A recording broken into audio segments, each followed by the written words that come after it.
त्यांना जे म्हणू वाटत नाही किमान त्यांच्यापर्यंत आवाज गेला पाहिजे की नाही। आज अहिल्यानगर शहरामध्ये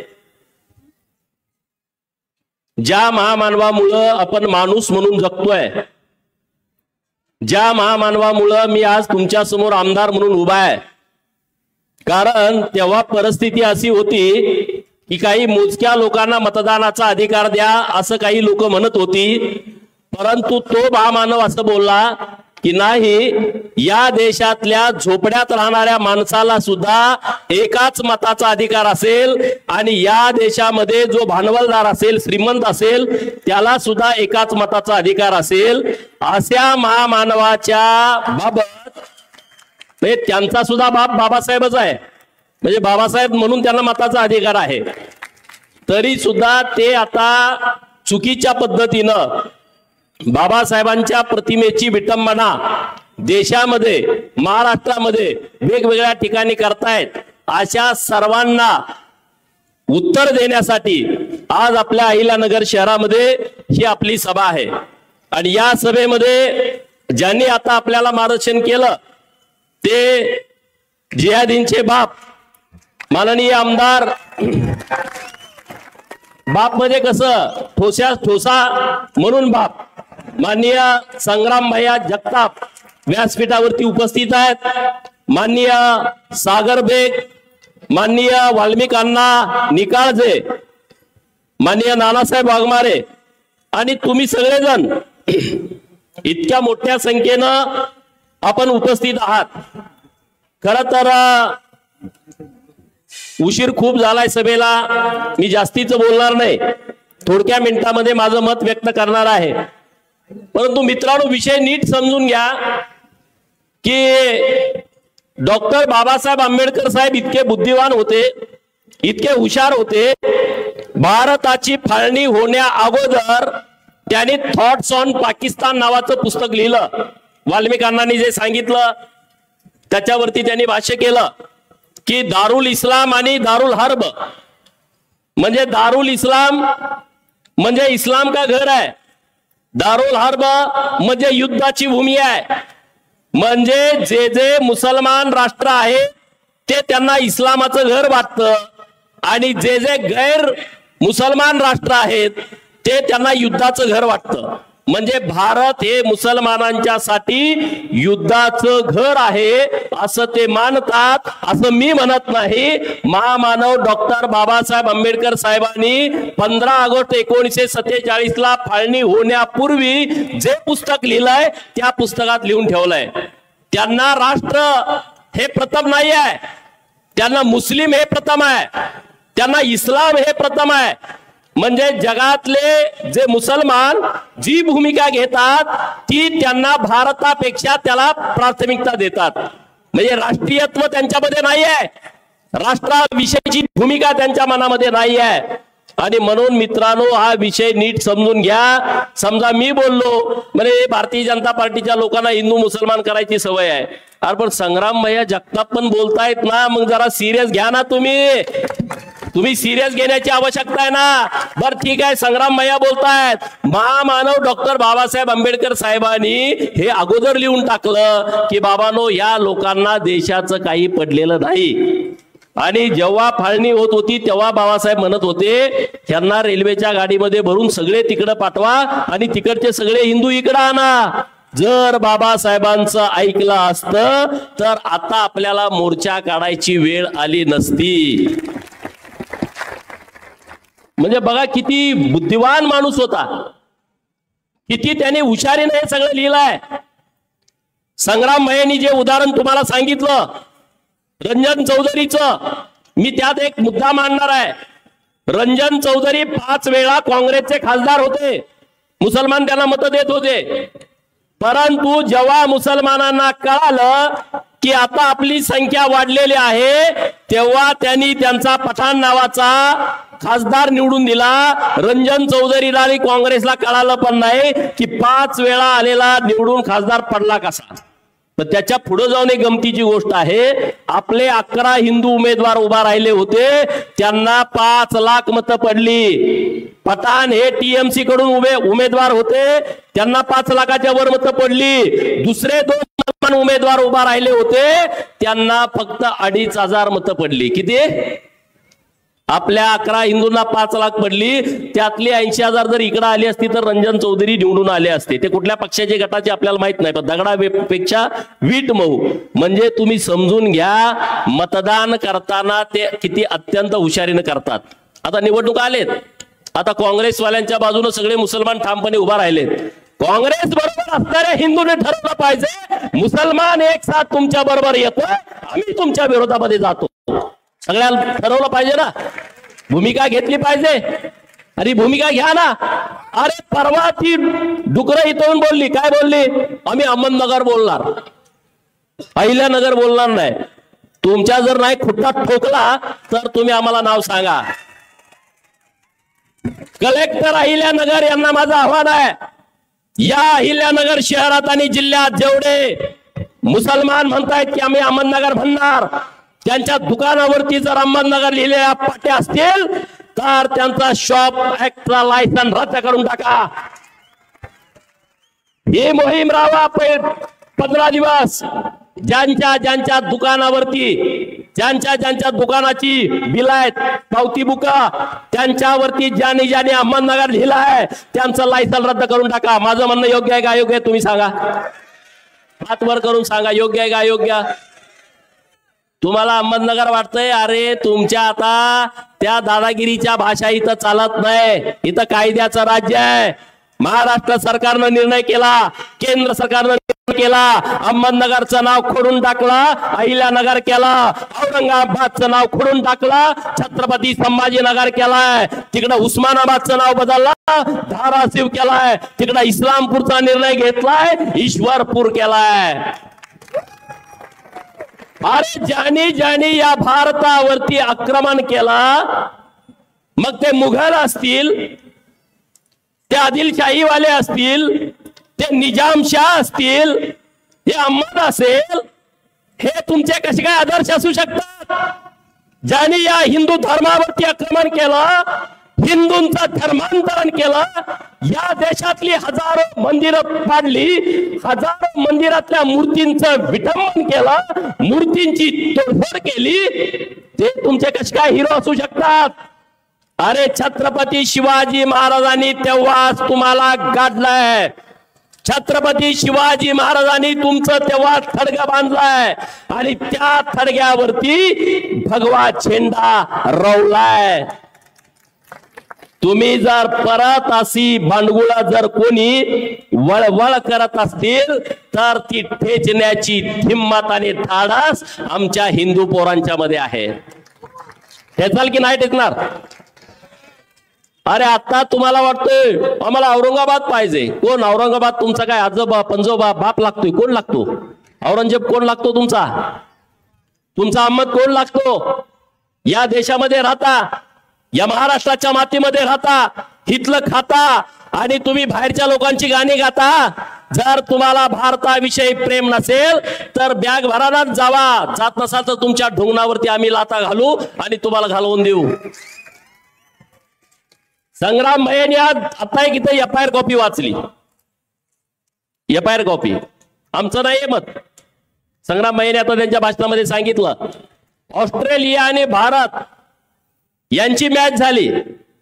आतापर्यंत पाकिस्तान भारत यांच्या मॅच मध्ये हे पाकिस्तानच्या बाजूने फटाकड्या उडवायचे, परंतु ऑस्ट्रेलिया आणि भारत मॅच झाली आणि मग भारत हरला तर हे फटाकडे उडवतोय. पोलिसांना माझं आव्हान आहे, तीच फटाकडे ह्याच्या गुद्दा दावळामध्ये ठोकून उडवा. अरे दुसऱ्या देशामध्ये असं चाललं असतं का? कापून टाकलं असतं तुम्हाला भडव्यानो. इथं लोक सहन करतात म्हणून काही करता का? हेच मुसलमान राष्ट्रामध्ये असं जर कोणी केलं असतं तर ते चाललं असतं का? त्याला ठोकून टाकला असता. म्हणून गैरफायदा घेता. येथून पुढे जर भारताच्या विषयी, राष्ट्राच्या विषयी, धर्माच्या विषयी आमच्या महापुरुषांच्या विषयी छत्रपती शिवाजी महाराज असतील, पुण्यश्लोक अहिल्यादेवी, महामानव डॉक्टर बाबासाहेब आंबेडकर, महात्मा ज्योतिबा फुले, सावित्रीबाई फुले यांच्याबद्दल जर कुठं तुम्ही भानगडी करायचा, अपमान करायचा, विटंबना करायची प्रयत्न केला तर हिंदू पोरं तुम्हाला ठोकून काढल्याशिवाय राहणार नाहीत. अरे षडयंत्र आहे. या 4-6 महिन्यात काय काय झालं, यवतमध्ये काय झालं तुम्ही बघितला. छत्रपती शिवाजी महाराजांच्या मूर्तीची विटंबना, तोडफोड केली. यवतमध्ये आपल्या बाजूला अन्नपूर्णा मातेचं मंदिर पुण्यामध्ये, तिथे एक नावाचा जिहादी येतो, अन्नपूर्णा मातेच्या मूर्तीच्या सोबत अश्लील चाळे करतो, लघुशंका मूर्तीवरती करतो.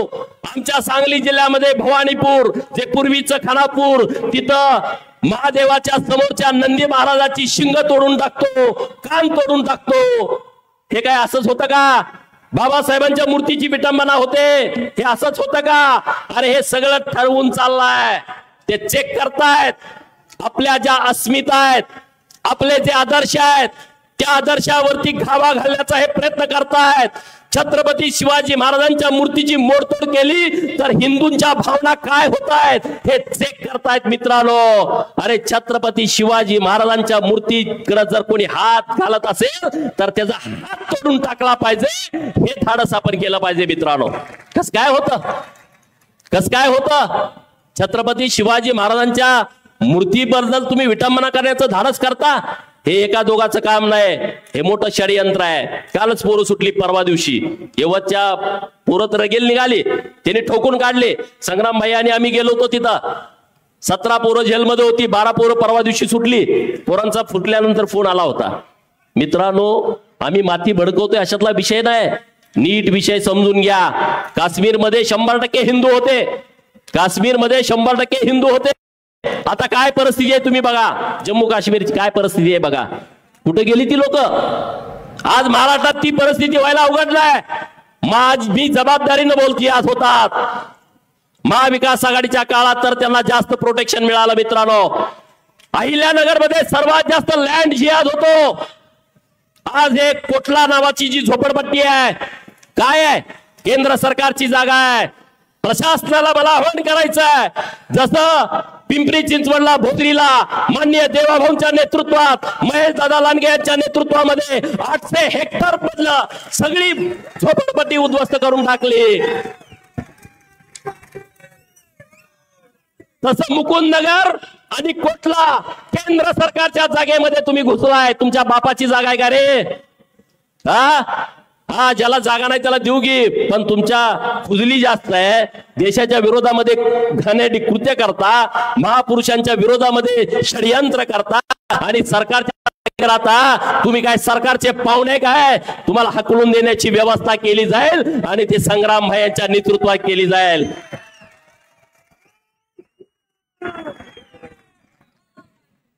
अरे बाबासाहेब, मी तर असं मानतो, मला जन्म देणारा बाप कुंडलिक पडळकर आहे, पण मला माणूस म्हणून जगायची संधी दिली तो माझा दुसरा बाप डॉक्टर बाबासाहेब आंबेडकर आहे. आणि हे सगळ्यांसाठी लागू होतं. डॉक्टर बाबासाहेब आंबेडकर साहेबांचा फोटो आपल्या सगळ्या हिंदूंच्या पोरांच्या घरामध्ये असला पाहिजे. त्यांनी आपल्याला संधी दिली मित्रांनो.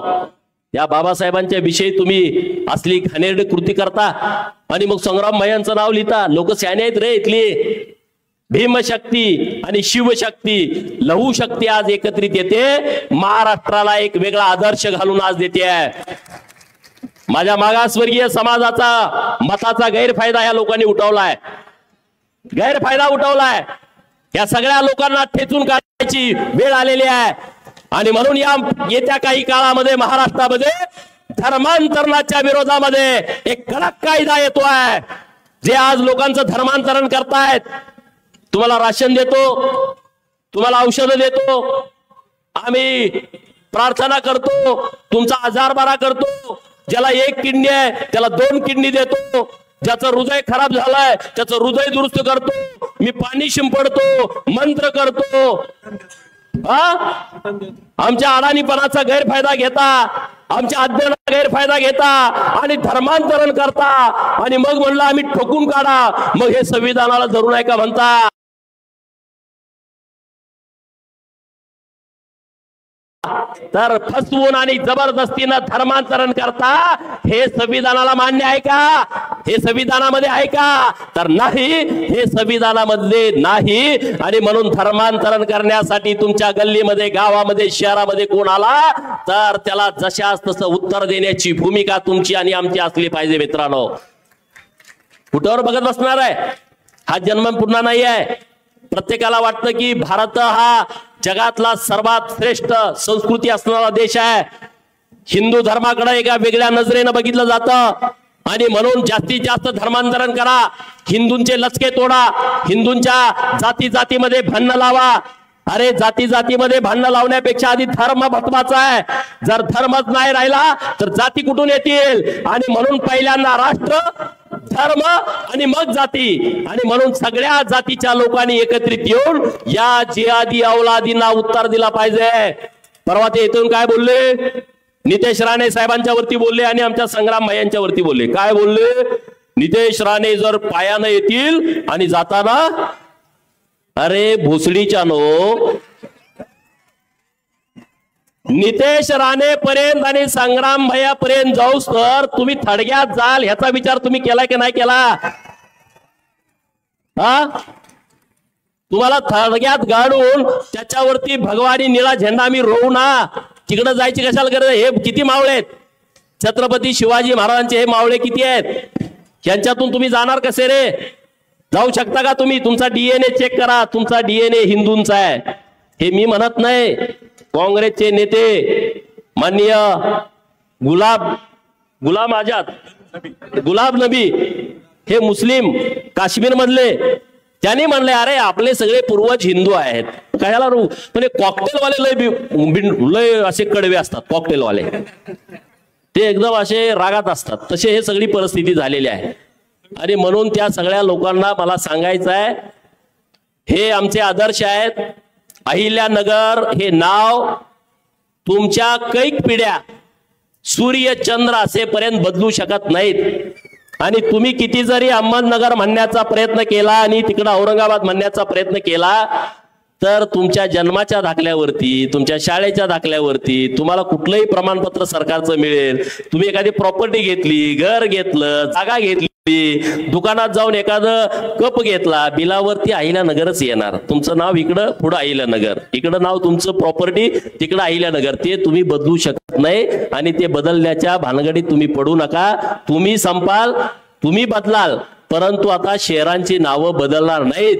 आणि ज्यांना ज्यांना संभाजीनगर नको आहे, ज्यांना ज्यांना अहिल्यानगर नको आहे, ज्यांना ज्यांना धाराशिव नको आहे, ज्यांना ज्यांना ईश्वरपूर नको आहे, त्या सगळ्या अवलादी देशाच्या विरोधात आहे. हे मनामध्ये पक्का लिहून ठेवा. हे देश विघातक आहेत लोक. आणि आता आमच्या हातामध्ये छत्रपती शिवाजी महाराजांची भवानी तलवार आहे. आमच्या डोक्यामध्ये डॉक्टर बाबासाहेब आंबेडकरांचं संविधान आहे. आणि आमच्या मनामध्ये पुण्यश्लोक अहिल्या देवींचा धर्मरक्षणाचा विचार आहे. ह्या तीन गोष्टी आमच्याकडे असल्यामुळं कुठलाही जिहादी आमचं काही वाकडं करू शकत नाही. एवढं आणि संग्राम भैयांच्या पाठीशी आम्ही सगळेजण ठामपणे आहोत. आहेत ना? कारण येड्या गाबाळ्याचं काम नसतंय. धर्माची भूमिका घेणं, ती भूमिका संग्राम भैयांनी घेतलेली आहे. आणि त्या भूमिकेच्या बरोबर आम्ही काल पण होतो, आज पण आहे आणि उद्या पण असणार आहे. संग्राम भैया, तुम्ही काळजी करू नका.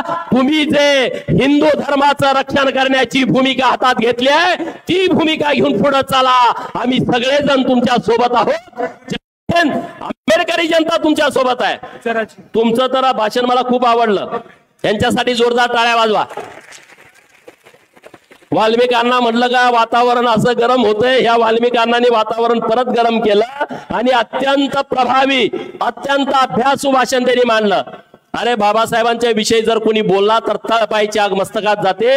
आणि त्यांनी एकदम व्यवस्थित मांडले. सागर बेग तर ते अत्यंत प्रभावी वक्ते आहेत, नेते आहेत आणि रोखठोक भूमिका मांडतात.